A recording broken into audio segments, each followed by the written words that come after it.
From capability generation through the service support, and who is a member of the Rolls-Royce Engineering Fellowship, representing the 100 most senior technical specialists accountable for maintaining Rolls-Royce at the cutting edge of technology and competitiveness.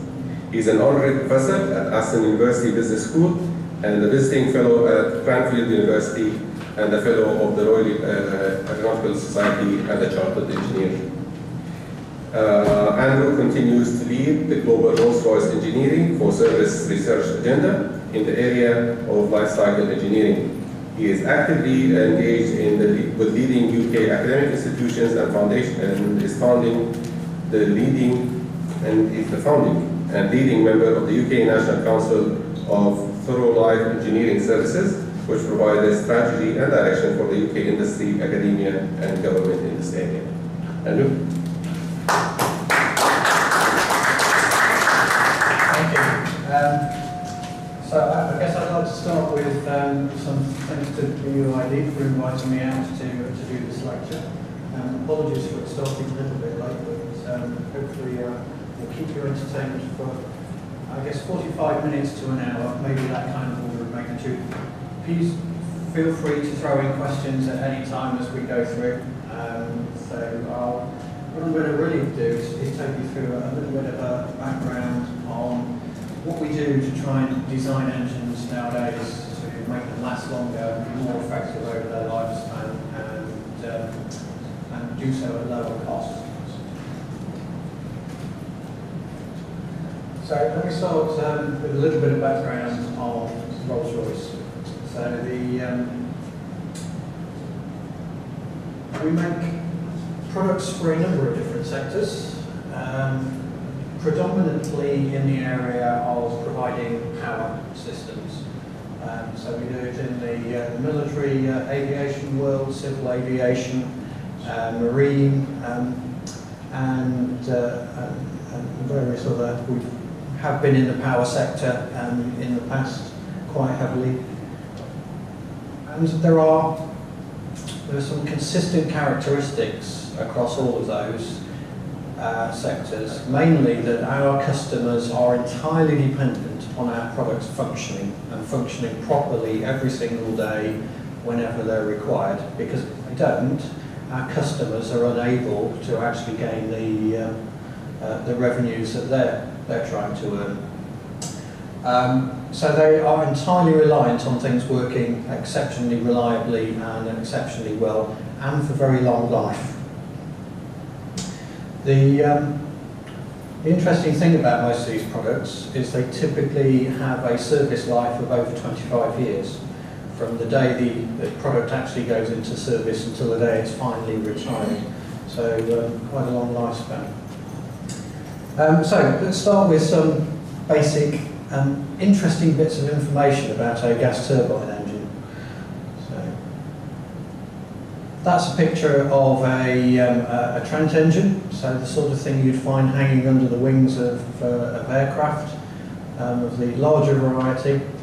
And there are some really extreme bits of engineering in all of this. So if you take the fan blades at the front, when those are rotating at full speed, they have sufficient centrifugal energy that if they were attached to a small automobile, it would shoot 50 metres up into the air before it decided to turn around and come back again.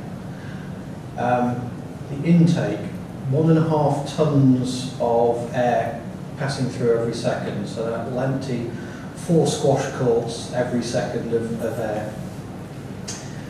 The combustion system, which is this tiny little thing in the middle here, where we mix the air and fuel together, will hit a peak temperature around about half the temperature of the surface of the sun. So around about 2100 degrees centigrade, which is considerably hotter than any material can withstand that we can put around it. The high pressure turbine blade, which sits behind the combustor, operates in a temperature regime where the gas that's passing over those blades is 200 degrees or so hotter than the melting temperature that the blades are made of, which means we have an interesting problem in trying to cool them. So we manage, with a very sophisticated cooling system, to drop that metal temperature by about 400 degrees, but we do it by using air which is 4 times hotter than you'll find in a domestic oven.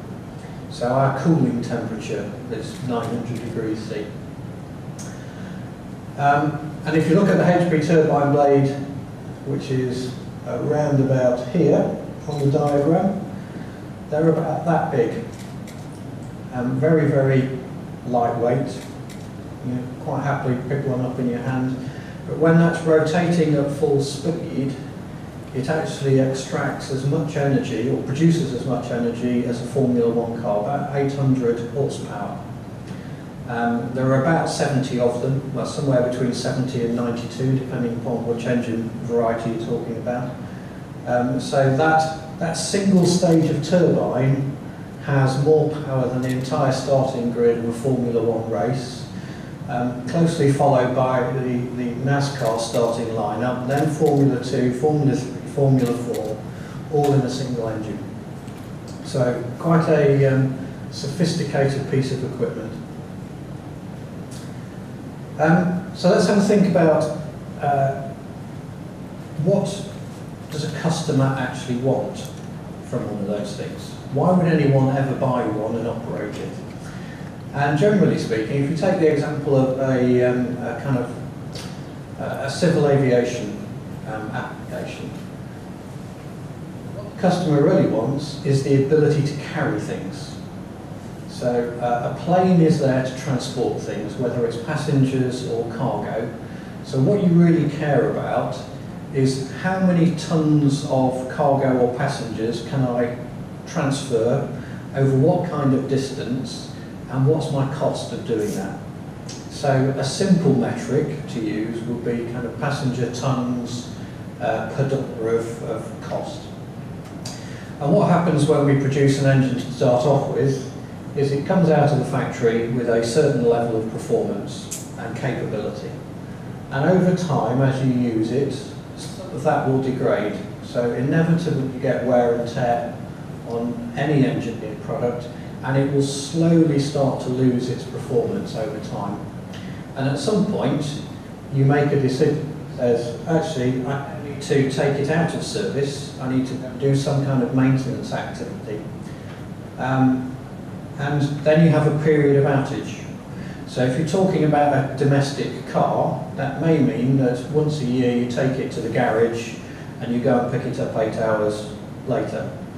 For something like a civil aviation product, that probably means that once every 3 or 4 years, ideally, you take it out of service, and it may be out of service for several months before it's returned in fully functional form. When it comes back out of overhaul, you've expected to have recovered the majority of the performance that you originally lost over your first run.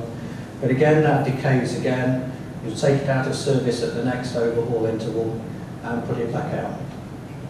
So what we're really interested in is what the customer is actually paying for are the blue bits, which are the period of time where it's actually able to do something useful.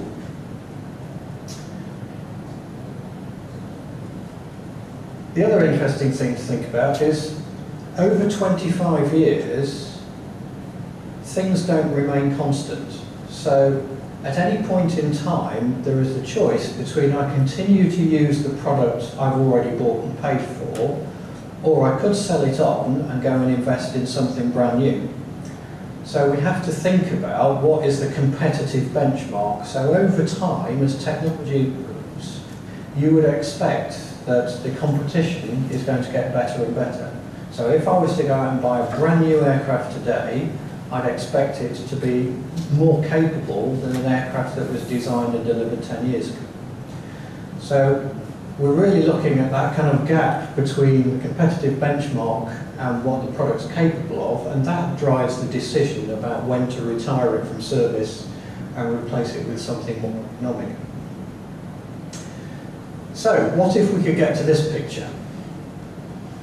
What if the rate of decay of performance whilst it was being used was reduced?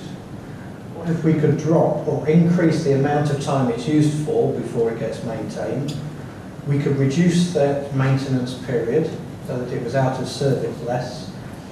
And rather than restoring it to almost as good as new, what if we could make it better than new every time we maintained it? What if we could inject technology or improvements that actually made it better? So that's our goal. Find a way to increase the colour area that represents the value that you extract from that particular asset. So this is the process we use. We first introduced this diagram somewhere around about 2001, 2002, and we operated this process on the Trent 1000 engine for the Boeing 777, which is our kind of first in-anger use of it. And it's relatively simple. It says that as you progress along the timeline, that's basically our development process for an engine, from first deciding that we need a new engine type through to the point where we retire it from service. And we start off by creating a vision. So we define what the product needs to be and what it needs to look like. We then go through a process where we turn that vision into a set of hard requirements, which we cascade down to the engineering community. We then go through a process of attempting to design an engine which lives up to those requirements. We do our very best to prove out that that design will actually deliver what we expect it to, and eventually it goes into service in operation, and it may well remain in operation as a design standard for anything up to 50 odd years of use. And we have a whole bunch of engine types which have been in operation for more than that time. And the whole process gets underpinned by essentially a knowledge management activity where we collect data about what actually happens to our products in operation.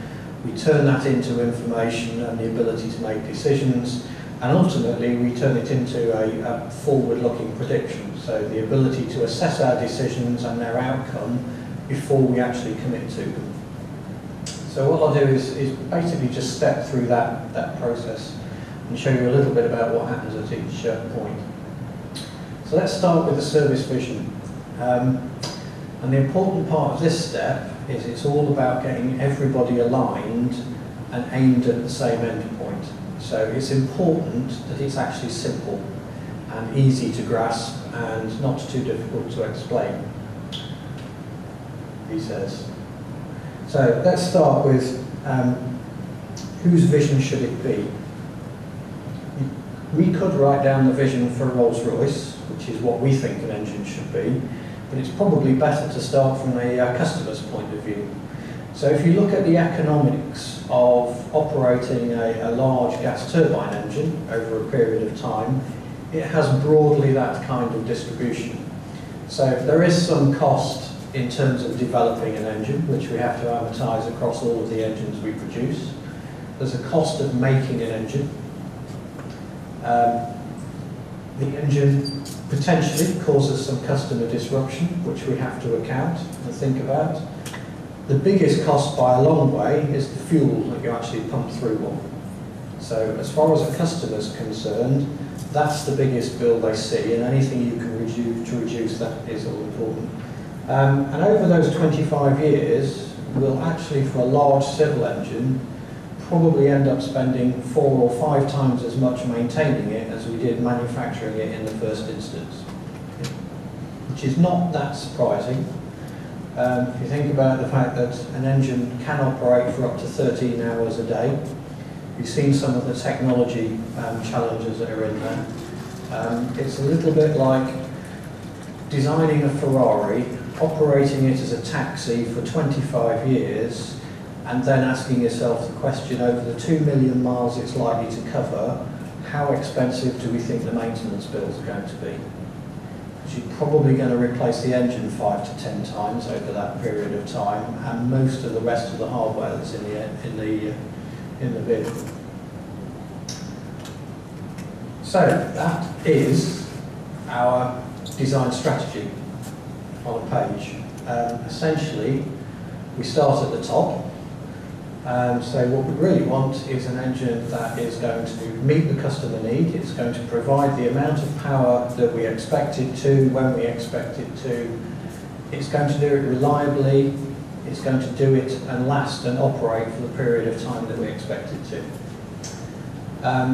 If we get that bit right, that pretty much guarantees that the disruption potential of that product in the customer's operation is as low as possible, so that we get something which is highly reliable. However, given the speeds at which it goes round at, temperatures it's operating at, it will inevitably wear, as all mechanical things do.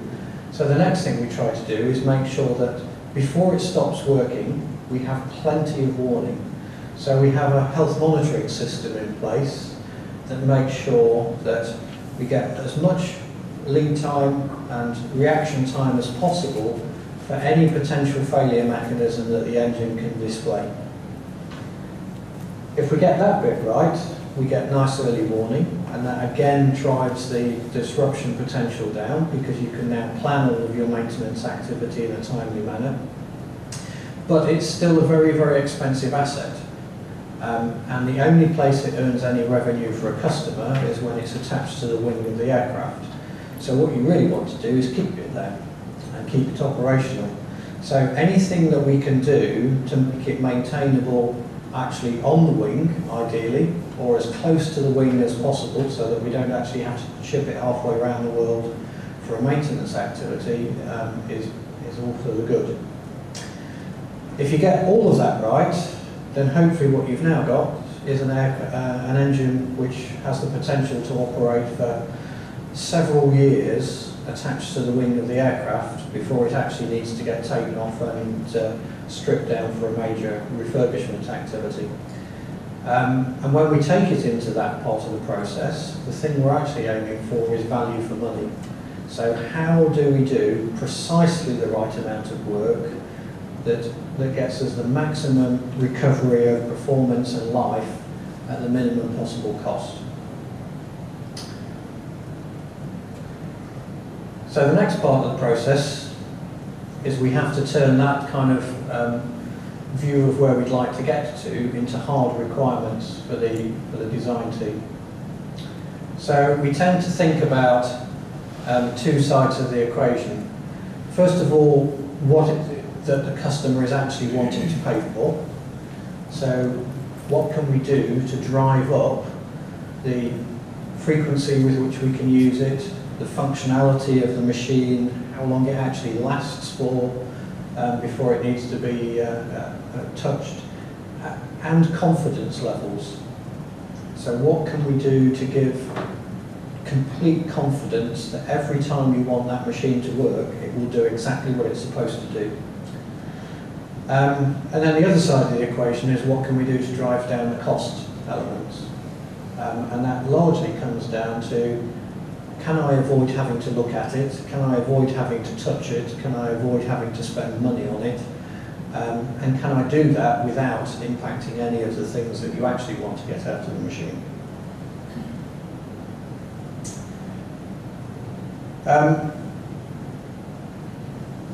We mentioned that an engine's quite a complex beast. Within one of these things, there can be anything up to about 20,000 individual components. We arrange those as a series of modular assemblies. So within the total engine, we can split that out into typically around 8 large assembly chunks. And each of those assemblies is then comprised of a whole bunch of individual components that work together. And one of the complexities of managing the product in service is that there's a big interplay between those 3 levels of architecture. So actually the starting point, the only reason we do any kind of maintenance activity is because things wear out. And things typically wear out at the component and feature level. So it's individual features of each component which will degrade over time, and together they're essentially competing to try and cause the engine to fail to work. as it needs to. So we have to worry about which components deteriorate, how rapidly. But then the next question is, what does that lead to? So just because paint discolours or we start to oxidize the surface of a metallic component, does that actually have any impact on the machine's ability to do what it needs to? So we then go up into the modular level and think about the subsystems and whether or not that degradation actually has any physical and functional impact. That in turn then passes up to the engine level, which is, does the engine fail to do what the customer needs it to do, or does it have the potential to get to that point?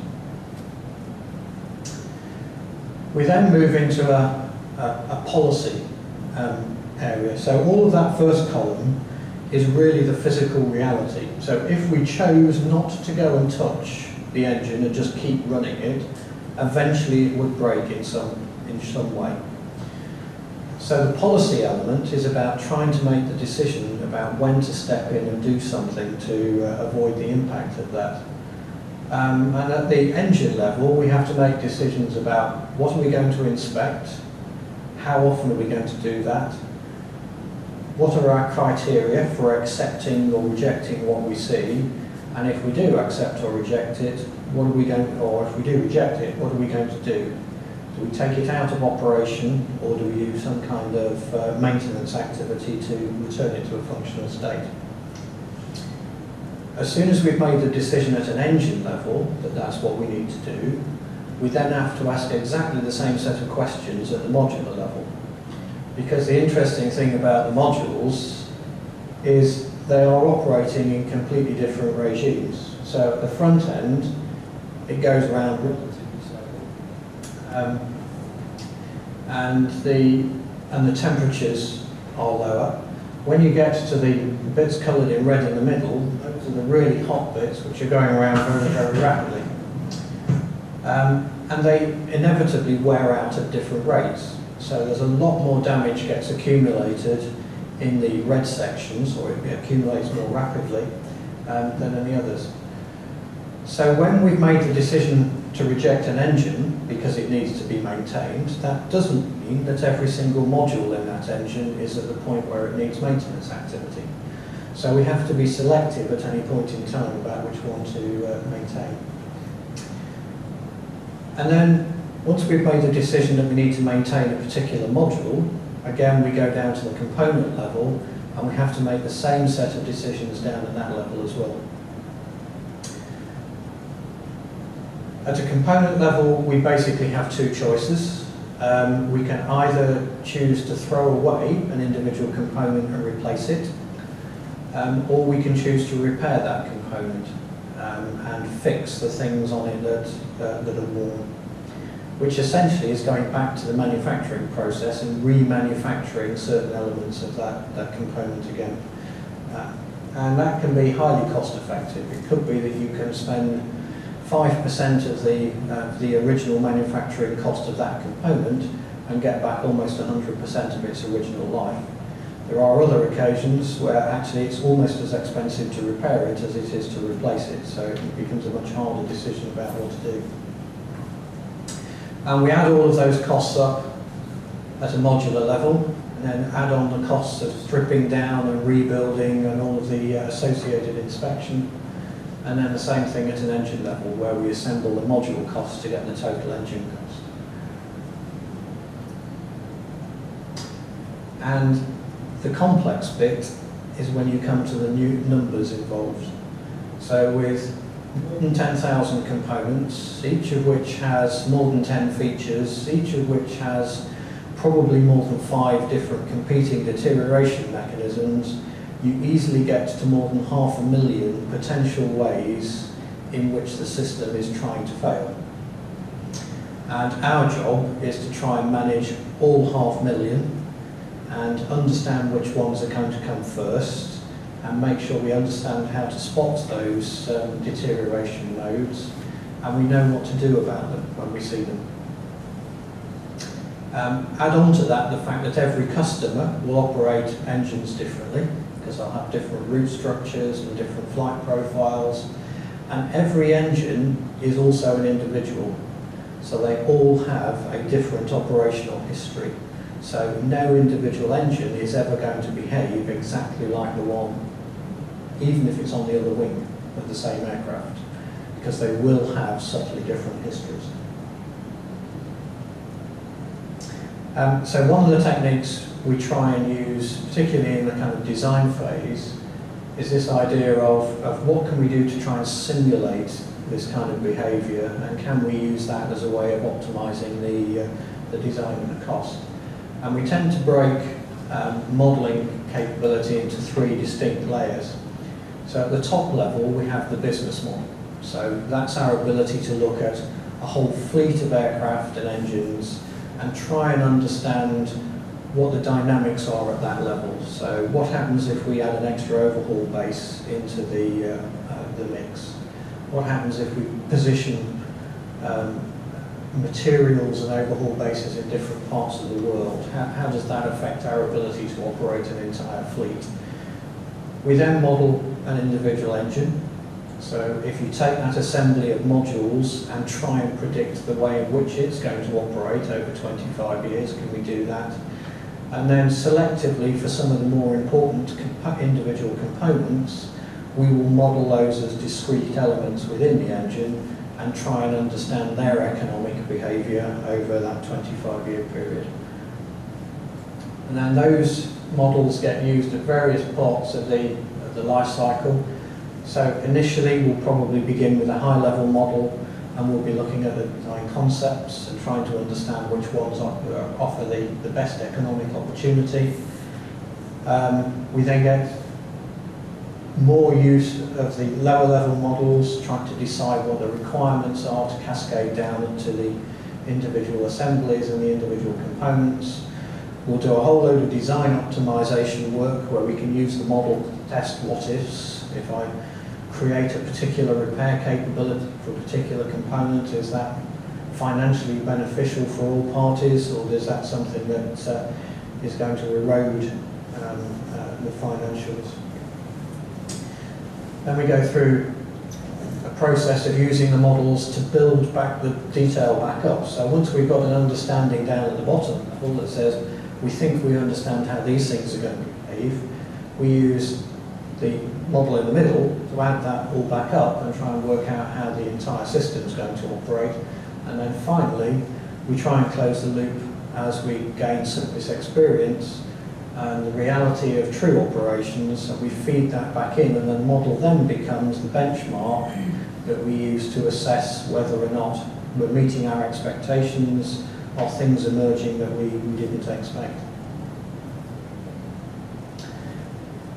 I want to talk a little bit about what's happening in terms of the current digital trend. So there are a number of things happening at the moment which mean that our ability to numerically analyse things, particularly in this world of ultra complexity of the surface environment, are improving quite rapidly. And one of those is the concept of something called a digital twin. And if you go and look it up on Google, you'll find there are all sorts of different definitions of what a digital twin is. But essentially, it's some kind of virtual representation of an object that allows you to make decisions about what to do with it.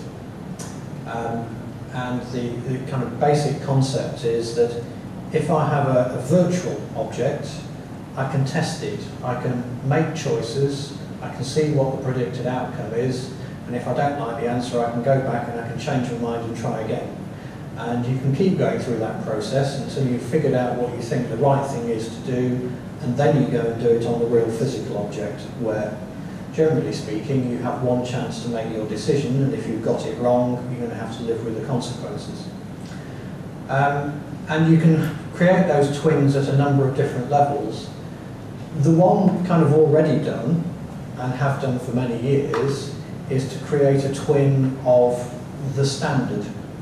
So when we create an engineering model of a particular component, that will live as a digital model. It'll probably have a stress analysis that goes with it, which again is part of the digital representation. So we already do things at that level of a part number and understanding what that part number represents. However, we then go and make hundreds, if not thousands, of that part number, and each one of them will be different. It will have very, very subtly different material properties. It will have very, very subtly different geometry because it's been made within a tolerance band. And when you start to use it, it will have very, very different life experiences over time. So the thing we then start to do is to create a twin of the population, and that adds in all of those variations around the nominal standard. And that's where we start to look at things like probability distributions, Weibull characteristics, all sorts of ways of representing what we think a group of these components are all going to do. But kind of the exciting one that's it's coming at us at full speed now is what if we could create a digital representation of each and every individual. So every time we make a particular part number, can we capture a full understanding of how we made it, what geometry it has, what material properties it has? Can we then track that as it goes through operations so we understand what it's experienced and therefore have the ability to kind of predict how healthy it should feel? And every time we get the opportunity to look at it, can we gather that data and label it back on top of the twin? If we could ever get to that position, we would have the ability to improve all sorts of parts of our operation. We know whether or not there was a particular manufacturing parameter which had a detrimental effect on the life of the part. Or, the opposite side of the spectrum, we'd know if there was a particular manufacturing parameter which had an unexpected benefit for the life of the part, so it gave us more than we were expecting. We'd be able to see if any particular type of operation was more damaging or less damaging than we expected. So that ability to always have a comparison that says, this is what I expect this thing to be like at this point in time, and this is what it really looks like at this point in time, just allows us to improve the way we make all of the decisions as we go through life. But that's going to require us to start pulling in all sorts of different data sets. So in order to do that, we're going to have to combine the design data with the operational data, with the manufacturing data, and with the maintenance data that we get. And we're going to have to pull in data from other sources, like what was the weather at the time it was flying through this particular bit of airspace, or was this aircraft exposed to volcanic ash or high sulfur levels in the environment that it was flying through, because all of those things can be important in trying to understand the experience of any given component. With the advent of more powerful computing, cloud capabilities, the ability to deal with huge amounts of data, that position is coming. It's not here yet. There's an awful lot of discussion in the media about it, and the reality isn't quite at the same place as the marketing pitch at the moment, but that is undoubtedly coming, and it's coming quite rapidly.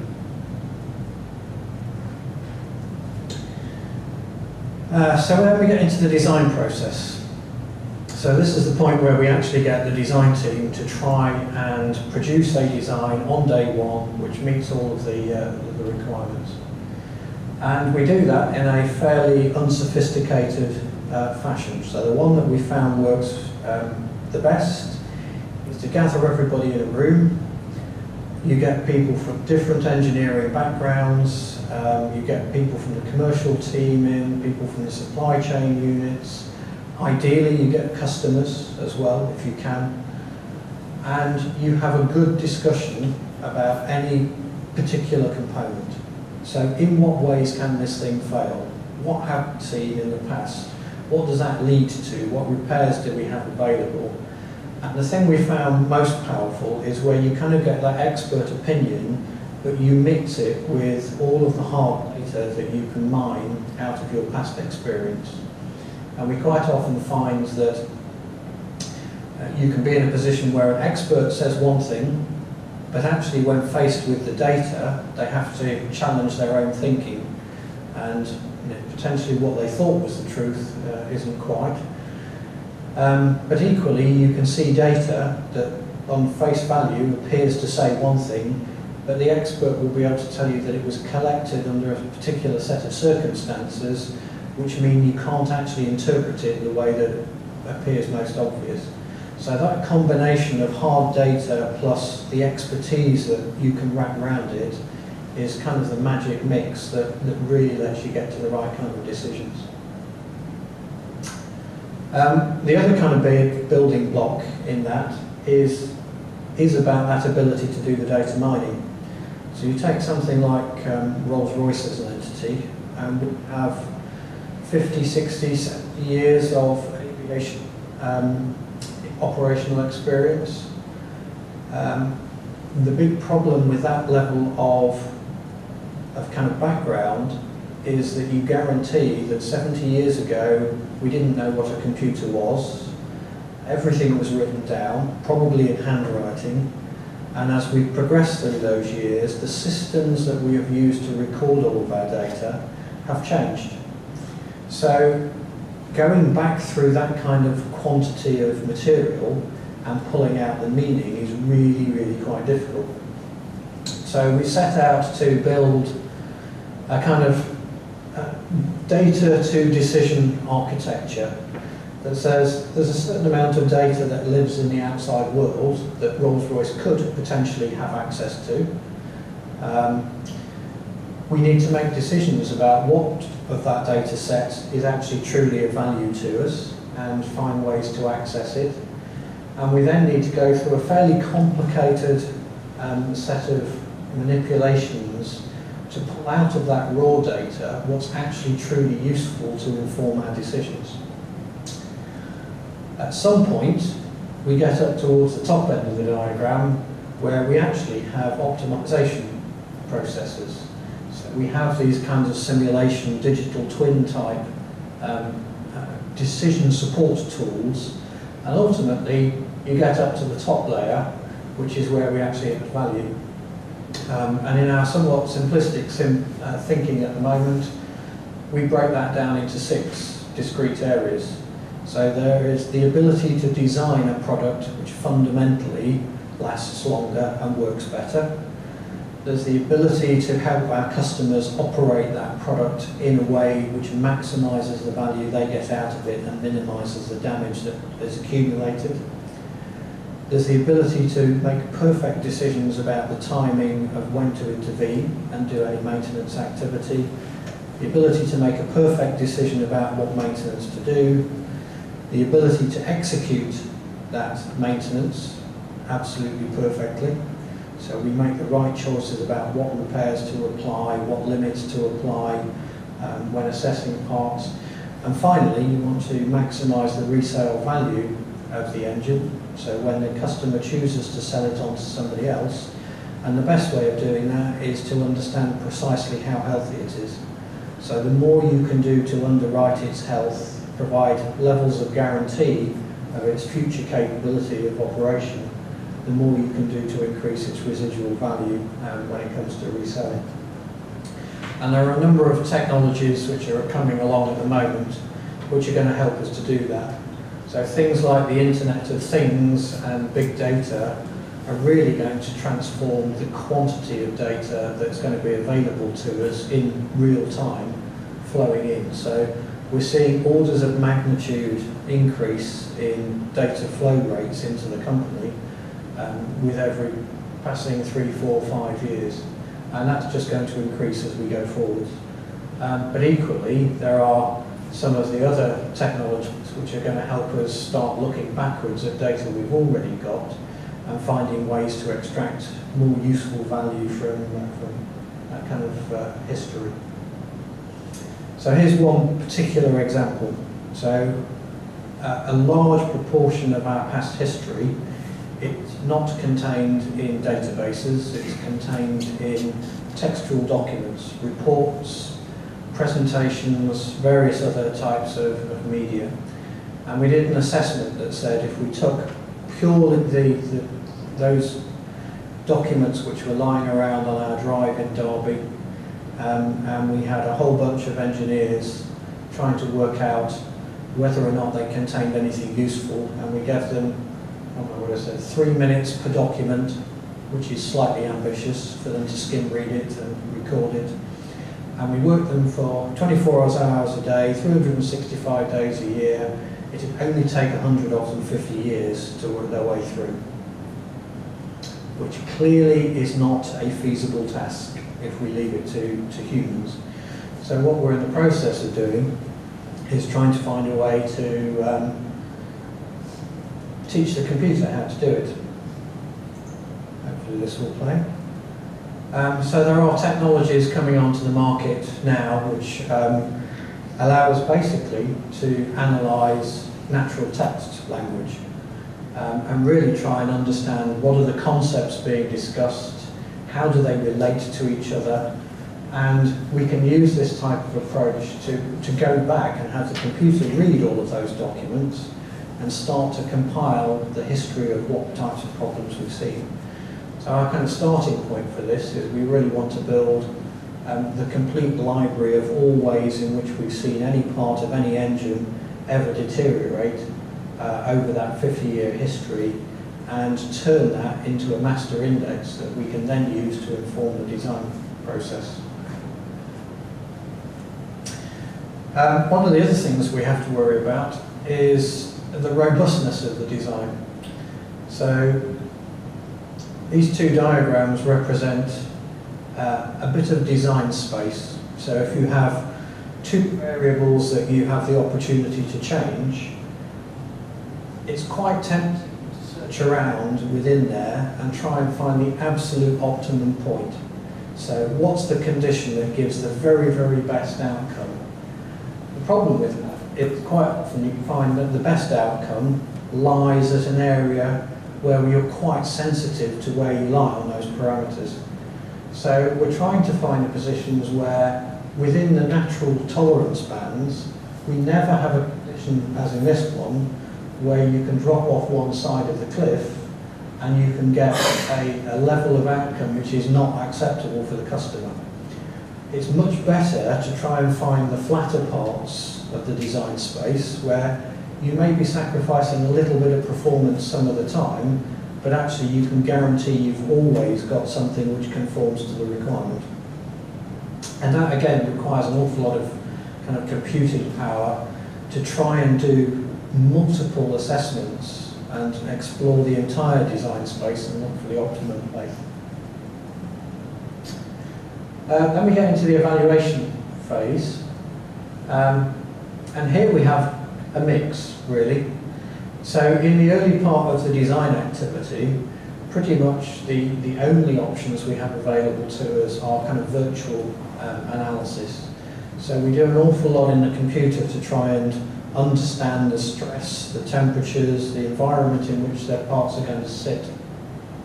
Those particular examples we're looking at our ability to reach certain parts of the engine, so designing a way for the mechanics to actually get in and ensure that they could do the job they needed to.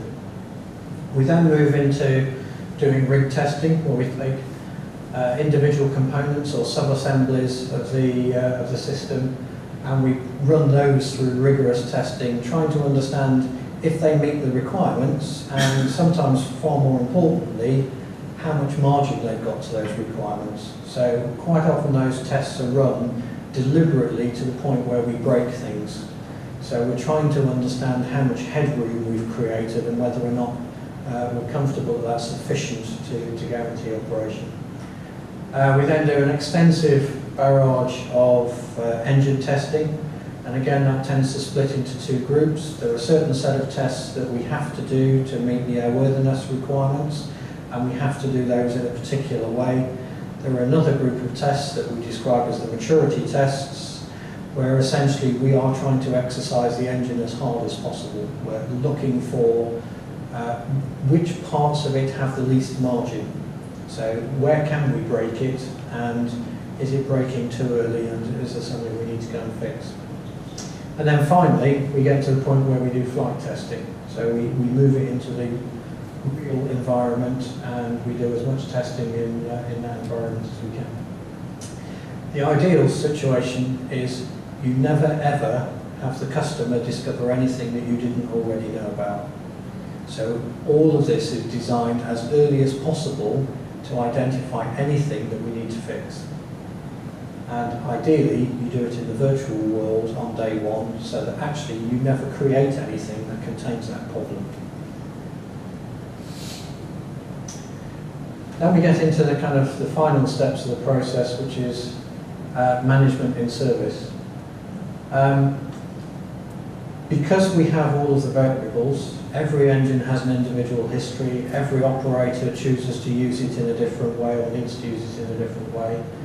We do inevitably have to have some level of protection in the product itself, which is looking for the earliest possible signs that anything is deteriorating and could reach the point where it fails to work effectively.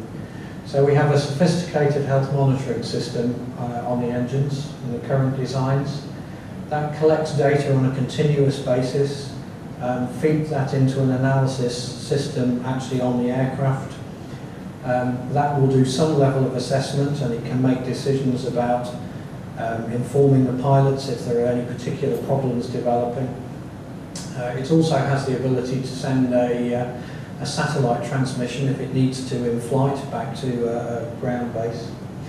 But more often than not, or the majority of the time, what we get is a transmission at the end of every flight. So when the aircraft arrives back at the airport, we get a data burst. It gives us some snapshots of what happened during that flight. That gets transferred over the internet and arrives back in our analysis centre. We then run a whole bunch of analysis algorithms over that data, and we're looking for trends in the data, we're looking for anomalies in the data, we're looking for things which are even a slight indication that things are not as we expect them to be. And then we use that kind of analysis to flag up any anomalies. So if there's anything that meets the fingerprint of a known deterioration mode, we can flag that up and pin that against that particular engine. And we have a 24-hour, 7-day-a-week, 365-day-a-year operations centre, which then receives that information and works with the customer to understand what is the right thing to do. So does that mean we need to schedule an overhaul for that engine in 6 months' time? Does it mean we need to go and change an oil filter sometime in the next 2 weeks?